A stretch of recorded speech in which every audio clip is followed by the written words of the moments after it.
Hey, good morning, everyone. Thanks for joining us on Facebook Live. Now, with growing coronavirus concerns here in the Houston area, I know a lot of you have a lot of different questions. So to answer some of those, we have Dr. Carl Vartian joining us today. Thank you, Dr. Vartian. Pleasure. He is the Chief Medical Officer from HCA Houston Healthcare Clear Lake, and you are also a doctor of infectious diseases. Is that correct?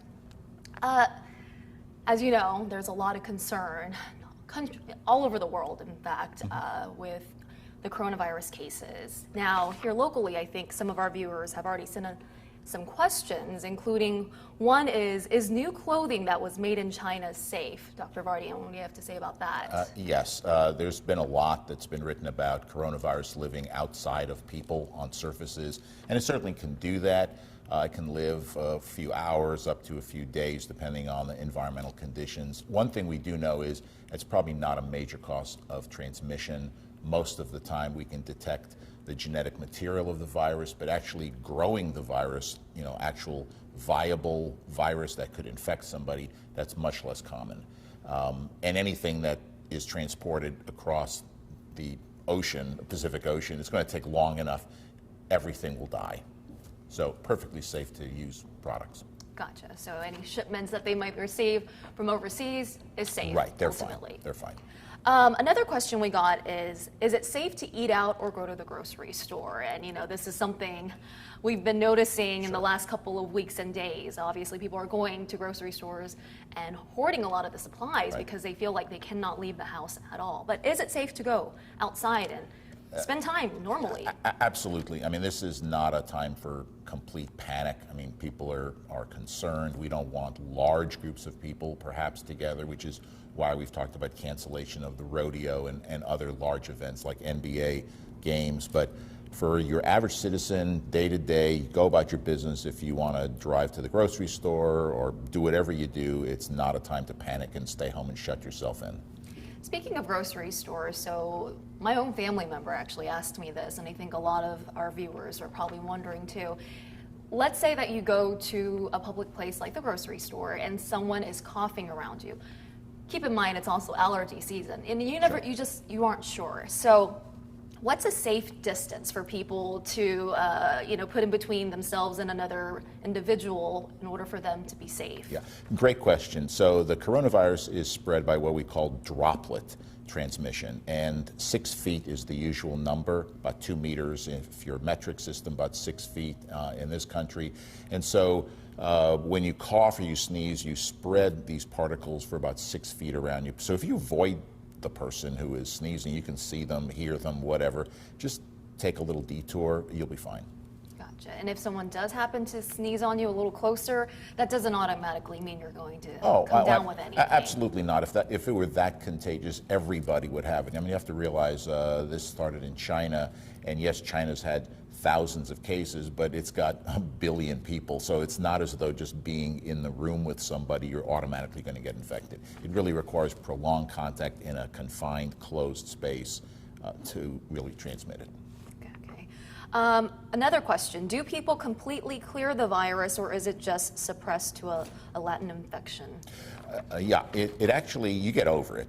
You get clinically better. Now, we can detect some of the genetic material of the virus for prolonged periods of time, but there's been a recent study showing that this, again, is not live, viable virus. It's perfectly okay to send people home from the hospital, even though they may technically still have the virus in their secretions. It's not contagious at that point, so you get over it. Okay. How close are we to a vaccine, and would this vaccine need to be boosted to confer adequate immunity? Well, we don't know anything about the booster effect yet because we don't have the first part done. Watching Dr. Anthony Fauci from the federal government, he was saying that we're probably a year and a half away from any vaccine. It's simply a requirement. If you develop an effective vaccine, you have to make sure it's safe. And then if you make sure it's safe, you have to be able to make enough of it to be able to immunize everybody, and that takes a while. So it's not like it's going to be around the corner. And as a medical expert, how would you calm folks out there who, knowing that a vaccine won't be available for at least a year, that's kind of a scary thought. because they think, oh, if I get sick, there's nothing that I can take to get better. How would you calm those fears? Well, first of all, I would say you can do a lot of stuff to keep yourself from getting sick. We've talked about avoiding contact with sick people. Wash your hands. This is probably the number one advice I can tell people is wash your hands frequently. If you don't have soap and water available, use some hand sanitizer if you're able to get it. I understand it's difficult to get these days, but do it often. You really don't know who necessarily is giving you a particular germ, and it doesn't have to be coronavirus. There's other things that are spreading. This is just the most recent one. So certainly, if you're out and about, do this pretty frequently. Wash your hands. In contact with other people, do the same thing. We do it all the time in the healthcare world. We kind of do it without even thinking about it. It's time for everybody to start doing that. For at least 20 seconds, right? Oh, yeah, wash your hands, sing happy birthday twice if you can. So that's kind of how we do it in the hospitals. You sing it to yourself and your hands will be okay. By the way, singing does help because you kind of forget about it and you're focusing on the lyrics. Right. Jess, do we have any questions from our viewers on Facebook Live? Amber is asking, mosquito season is coming. Can they infect us if they feed on someone who is infected?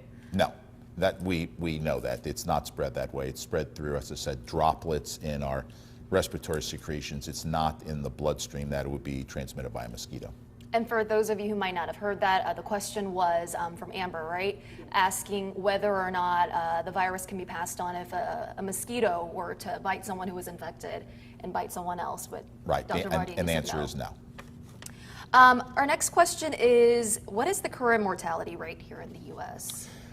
It changes hour by hour, but there's probably been 30-something deaths in the United States out of a couple of hundred cases.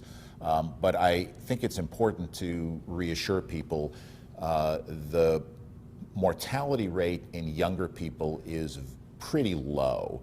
The group that is absolutely at the greatest risk for dying are the elderly. And in fact, there's one particular nursing home in Washington State where at least half the deaths have occurred. And this is, again, a nursing home. These are individuals who have underlying medical conditions. They're all elderly. And that's really where we've seen most of the deaths. As you get younger and younger and younger and younger, the data that we have from China shows you have less and less of a chance of dying. So if you're healthy and you're younger, you really don't have that much to worry about. You may get sick a little bit, just like getting the cold or a flu-like illness, but it's really the elderly that we really have to be careful about, make sure they're not exposed to the virus.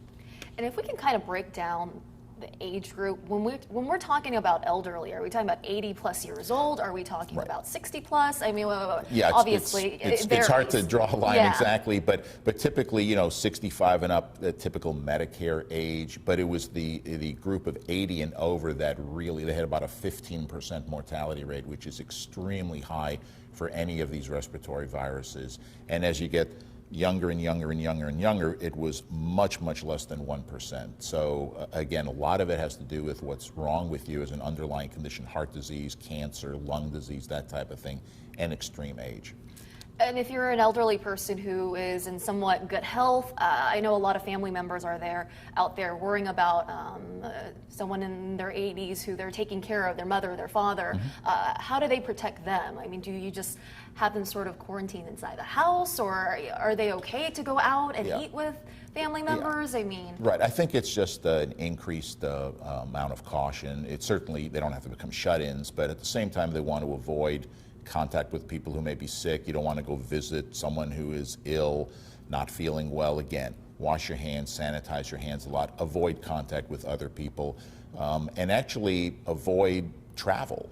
This is another recommendation that the elderly really, they certainly should never be getting on cruise ships, because we know that that's a very confined area, and that's where we've had outbreaks occur. Gotcha. We'll take another question from Facebook A lot Live. of people are asking, is it safe to travel by plane or go on a cruise? Is it safe to travel by plane or go on a cruise? Well, I think the cruise part is probably a no-no, and that's just simply because it's a very confined space, a lot of public areas, and people are interacting all the time. And we've actually had this occur on a number of cruise ships The other side of it is, even if you're not sick yourself, you may be put in quarantine when that ship is coming into dock. So I think you have to take that into account, is even though you yourself may never get sick, if there's other cases on the ship, they may not let you get off. Air travel, we had the president last night banning trips from or planes from Europe for the next 30 days. Domestic travel at this point seems to be fairly safe, but again, who knows what this is going to be doing. I know the airlines are doing everything they possibly can to keep their planes absolutely as clean as possible, but again, you're in a confined space, and you can have transmission there.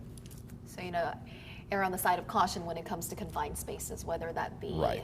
And if it's... Right, exactly. And I think if you have non-essential travel, I know a lot of companies have just curtailed or completely stopped business travel if it's not urgent. And so, if it's a birth of a child and you want to go visit, that's perfectly okay. I mean, that's understandable. But if it's something that you could be postponed, a business trip for the next couple of months, it might be worth doing too.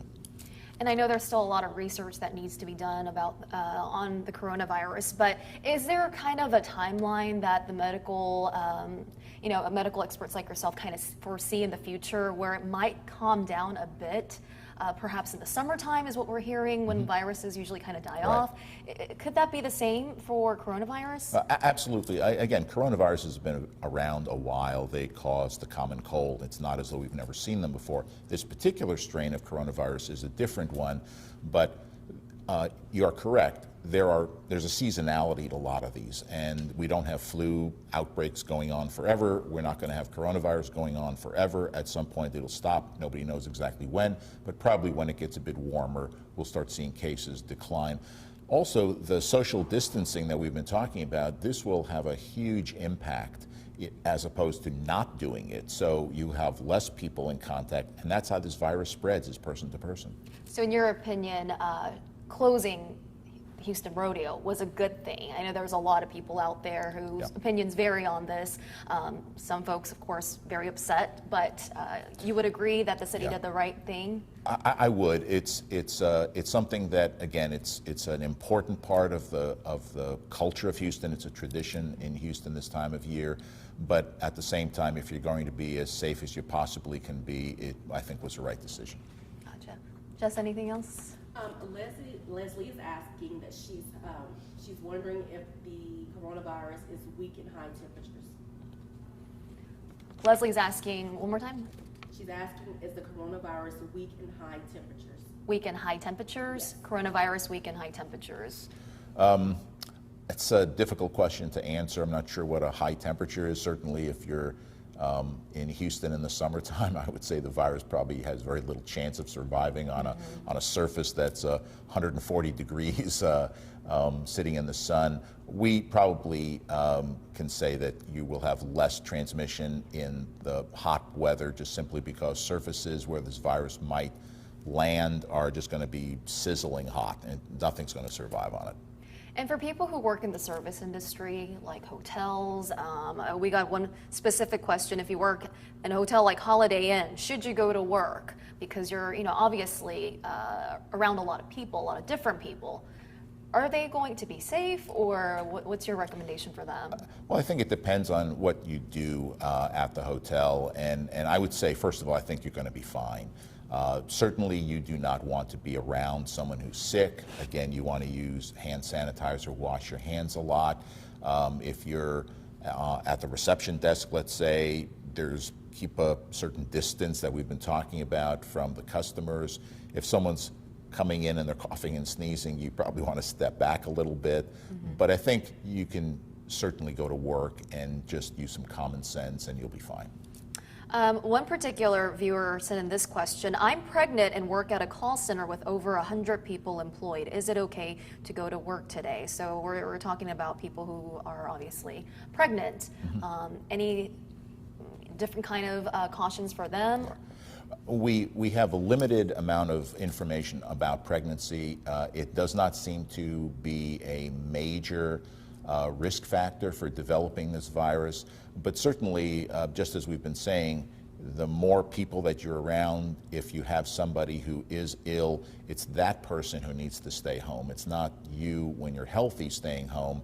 It's really the person who is sick to stay home. And we tend to always want to come to work and not let our coworkers down because we have a job and we don't want to put extra burden on them. But this is a situation where if you're sick, your own people should tell you to go home and not infect others. Speaking of knowing if you're sick or not, we have this question. Locally, who has the capability of coronavirus testing and what is the criteria to test? Okay, that's a great question. So the testing is really still primarily controlled by the health department, the local health department. Hospitals don't have the test. I mean, if people come to the hospital saying, I'm here to be tested, you're going to be disappointed. We don't want you to come to the hospital just to be tested. We're not a testing center. And frankly, we don't even have the test.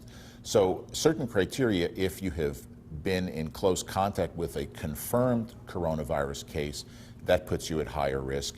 If you've traveled back from one of these hot zone countries, China, South Korea, Iran, Italy, and you have respiratory symptoms, a cough, fever, then we'll go ahead and test you. But we really have to coordinate with the health department. We don't have the test. So we actually have to call them and say, does this person meet the criteria for testing? And then they say, yes. We collect the sample and we send it out. We don't actually do the test in the hospital just simply because we just don't have these tests. Now, ultimately, one day, everybody will hopefully have these tests, but it's really only certain people who are sick enough to really be hospitalized, quite honestly, that we're going to be testing. If you just have a little bit of a head cold or something and you want to be tested, you're really not going to get tested. So how do you calm the fears about that particular situation then? Because I think folks who think, oh no, perhaps I do have the coronavirus, but I don't know how to get tested and there aren't a lot of tests out there available.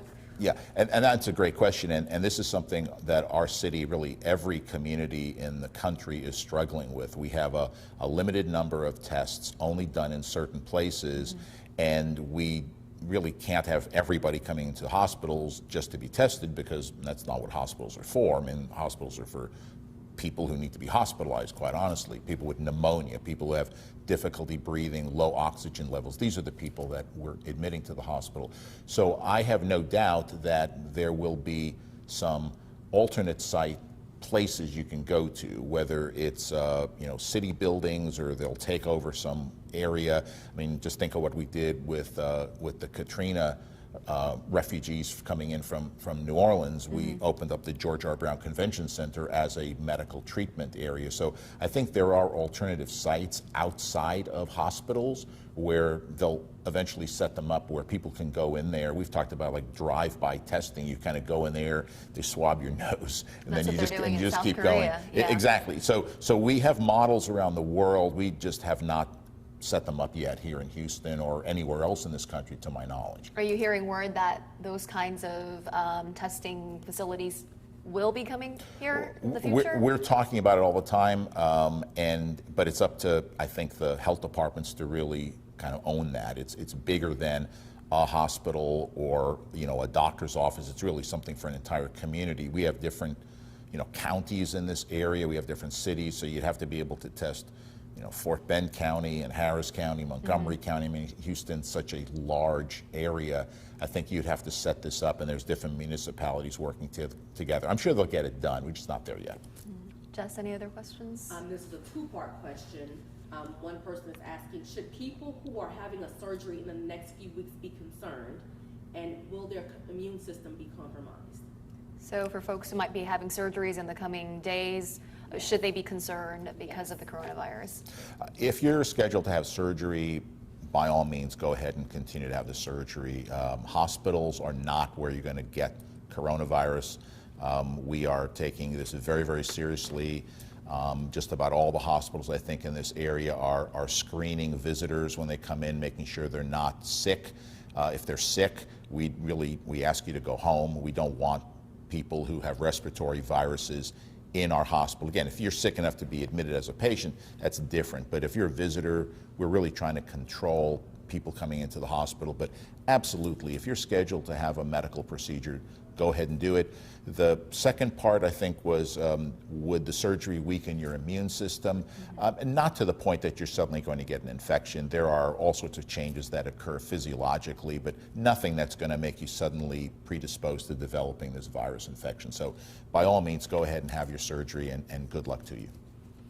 And as far as public transportation goes, should people sort of avoid, riding the Metro bus? Is that probably the better way to go? Or I know these buses are obviously being sanitized and cleaned daily, but what are your recommendations? What I would say is at this point, they're fine. I mean, we have not had the expansion of coronavirus in our community to the point where we really have to worry about that. Now, have other cities done this during other outbreaks? Absolutely. This is one of the ways you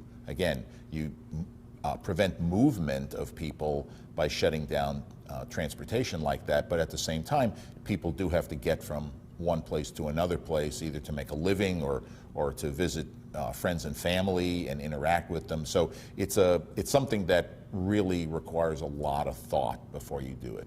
Gotcha. Any other questions from our viewers? Tammy wants to know, how long can it live in the air and on surfaces? How long can it live on air and on surfaces? Live in the air and Live on in the surfaces. air and, Yeah. and on surfaces, excuse me. Yeah, so the coronavirus doesn't really live in the air. It settles down. Again, it's part of a droplet, so you can just imagine if you sneeze, you get a spray, and gravity just kind of brings it down. It can live on surfaces for up to a few days, but what is not really clear is that those viruses are really alive enough to really infect you. So we know that for a short period of time, while there's still kind of moisture, like the droplet is still kind of moist, you touch something, you rub your face, you get it in your eyes, your nose, your mouth, you can get it that way, but it's not something you really have to worry about that, somebody was there a week ago and then the virus is still there. That's very unlikely that you're going to get an infection that way. Now, yesterday, the World Health Organization officially called this a pandemic. That word is very scary if you really think about it. But what exactly does a pandemic mean? And is it really the kind of situation where people need to be rushing to grocery stores and stocking up on supplies and just getting ready? Yeah. So a pandemic, it's a term used by epidemiologists, medical scientists, to simply describe an infection that is spread over a wide geographic area that is expanding. So you simply have to look at a map of the world to see where have we had cases, and it's been on every continent other than Antarctica. You see Australia, which is where Tom Hanks and his wife seem to have gotten it. It's in South America, North America, Europe, of course, Asia. So it's already, whether you use the term or not, you could just look at the map and say, yeah, it's widespread around the world. The numbers of cases are increasing. So it meets all the criteria. Finally, WHO just kind of pulled the trigger on the term and used it. But we've known it was doing that and behaving that way for a long time. Gotcha. Jess, anything else? Julian wants to know, should babies with a weak immune systems be worried? Should babies with weak immune systems be worried? Okay, now we're talking about babies. Obviously, they're very fragile. What are your thoughts on that? So, babies are always at risk for a lot of types of infections. Their immune systems are not entirely developed. One thing which was very interesting, though, and I think maybe reassuring, is when you look at the deaths that occurred in China that we talked about, there were no deaths below the age of 10. Which is very unusual. Now, that's not to say that it couldn't happen, and I'm not in any way saying that babies are somehow immune to getting this infection, but it was interesting, and we know the infections can occur, but in terms of fatal infections, it was really the elderly that got it and not the young children, even though we know babies can get coronavirus. That's actually been reported. So obviously, without knowing exactly what is wrong with the baby, it's hard to say, but babies, for some reason, seem to be resilient to this particular virus, at least on the data that we have thus far.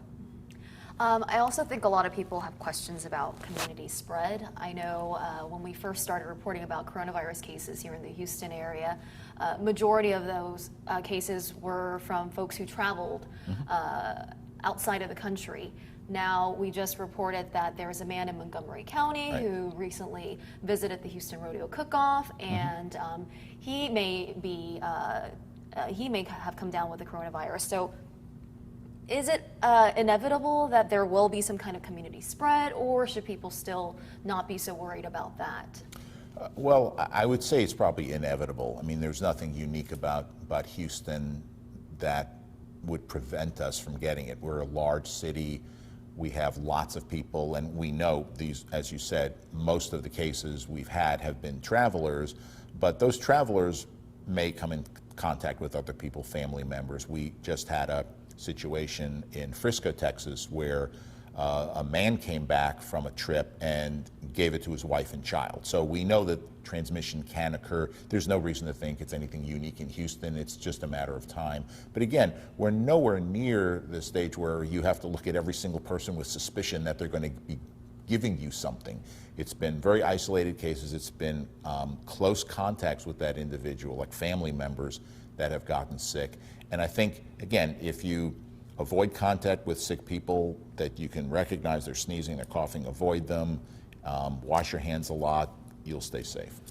And I think it's important to note, Dr. Vartian, that you said you have to be in a close, confined space with this individual who might be infected. Right. Does that mean, you know, if you were talking to someone and they didn't know that they had the coronavirus for a few minutes, does it happen within just a quick sneeze? Does it happen that quickly, or does it take some time? That's a hard question to answer because you don't know how much virus is in the infected person. And when you're talking, we do create droplets. They're much smaller than if you sneeze or you cough on somebody.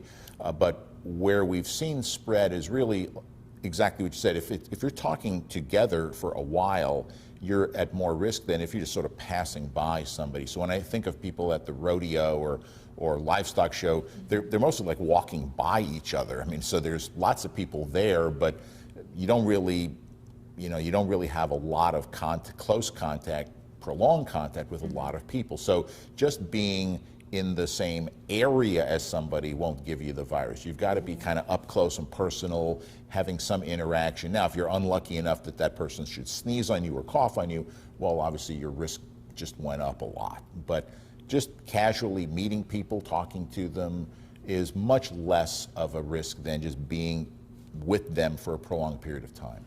Gotcha. I think we have another question. After contracting the virus, how long should someone expect to be sick? After contracting the virus, how long should someone expect to be sick is the question. Yeah, so probably just a few days. It's no different than any of the respiratory viruses that you're likely to come upon.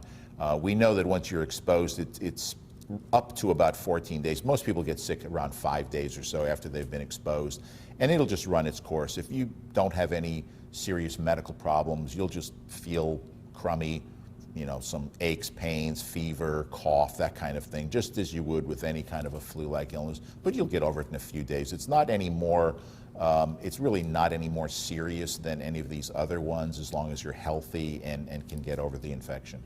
Even after you recover from it, can you still give it to someone during that recovery phase? And at what point or how many days does it take for you to be completely fine where you can be out in public? And Yeah, well, that's a great question.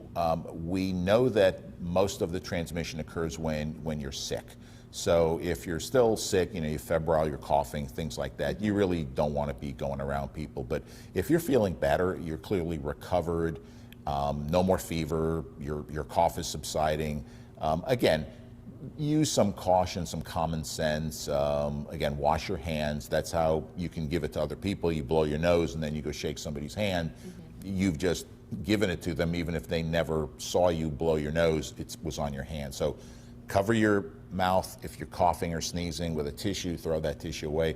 Don't stick it in your pocket, because next time you touch that and then you touch somebody else, you will have infected them again. yeah, buy a box of Kleenex and Have some Kleenex get in a your new pocket, one. Yeah, and pull out a new one each time. Don't try to spare that Kleenex. Just they're disposable for a reason. Exactly. Someone also wants to know, can a person get the coronavirus more than once? The question was, can a Yep. person get the coronavirus more than once? Well, I would say no. As far as we know, once you get it, you get immune to it, you don't get it again. Now, there's different strains of coronavirus. This is just the most recent one. So there are other ones. If you say, well, I had a coronavirus or my child had a coronavirus 2 years ago, are they immune to this one? The answer is no. It's a different virus, but you should only get this one once. Once is enough, quite honestly. Absolutely. Any other questions from our online viewers? Anything else you'd like to talk about, Dr. Vartian, that we might have not touched on? Or I guess my question for you, not even a question, what would you like to say to the community members out there who are afraid, who are scared of leaving their houses, scared of going to work, taking their children to school? I mean, kind of putting their life on hold right now. We're wondering if that's really what's necessary. What would you like to say to them? So to that, I would say it's really overkill at this point to become a shut-in. Again, if you're otherwise healthy, ambulatory, there's no reason you cannot get out and about. All we're trying to do is make sure that you have and you utilize some common sense. If you're sick, by all means stay home. Do not go out and expose others to whatever you have. We talked about testing. You may not know that you've got coronavirus, but frankly, whatever you have, nobody else really wants. So if you're sick, stay home. Cover your coughs and sneezes with the tissues, throw them away. But we're not at the point where you need to just stop and stay home and stop doing things. You can interact with others. They're trying to avoid huge amounts of people getting together because, again, that just somebody in that group might have it. But if you're going to interact with friends and family and go to the restaurant or go to the movie theater, I mean, this seems to be fine.